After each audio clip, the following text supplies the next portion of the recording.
चुनाव में तो एक ईवीएम मशीन खराब हो जाए तो पूरे देश में हंगामा मच जाता है, लेकिन यहाँ युवाओं की पूरी जिंदगी लीक हो रही है और हुक्मरानों के कानों पर जूं तक नहीं रेंग रही है। स्याही सूखती नहीं कि अरमान बिक जाते हैं। इस मंडी में सफेद पोशों के ईमान बिक जाते हैं। अरे तुम रातों को जागकर किस्मत लिखते हो अपनी। यहां सुबह होने से पहले ही इम्तिहान बिक जाते हैं। जी हां, देश का सबसे तेजी से पनपता हुआ कोई उद्योग है तो वो है पेपर लीक का काला कारोबार, जहां मेहनत कौड़ियों के भाव होती है और भ्रष्टाचार करोड़ों में खेलता है। नमस्कार, मैं हूं सुरेंद्र कुमार शर्मा, गली की आवाज की इस एजुकेशन सीरीज में आज बात उस दीमक की जो हमारे सिस्टम को अंदर से खोखला कर देता है। बचपन में हमें संस्कृत का एक श्लोक रटाया गया था, ना चोरहारियम ना राजहारियम ना भ्रातृभाज्यम नच भारकार्यम। यानी विद्या एक ऐसा धन है जिसे कोई चोर चुरा नहीं सकता, राजा छीन नहीं सकता।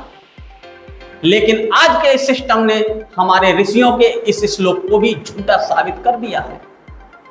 आज विद्या तो नहीं चुराई जा रही, लेकिन विद्या को परखने वाला पर्चा तिजोरी से पहले ही चुरा लिया जाता है। ज्ञान वही है, बस उसे तोलने वाला तराजू बिक चुका। हिंदी का एक बहुत ही सटीक और पुराना मुहावरा है, जब बाढ़ ही खेत को खाने लगे तो फसल की रक्षा कौन करे। आज यही हाल हमारी परीक्षा प्रणाली का है। यहां बाढ़ वो एजेंसियां, वो अधिकारी और वो सिस्टम है जिसे परीक्षा सुरक्षित करानी थी। और फसल कौन है? फसल है वो नौजवान जो फिरोजपुर और बिसौली जैसे छोटे छोटे गांव से निकलकर बाप की जमीन गिरवी रखकर शहरों के 10 बाई 10 के कमरों में अपनी जवानी गला रहा। लेकिन जब बाढ़ यानी सिस्टम ही नकल माफियाओं के साथ मिलकर उस फसल को चरने लगे तो उम्मीद किससे की जाए? ये कोई सेंधमारी नहीं है दोस्तों, ये तो घर के भेदियों द्वारा रची गई डकैती है।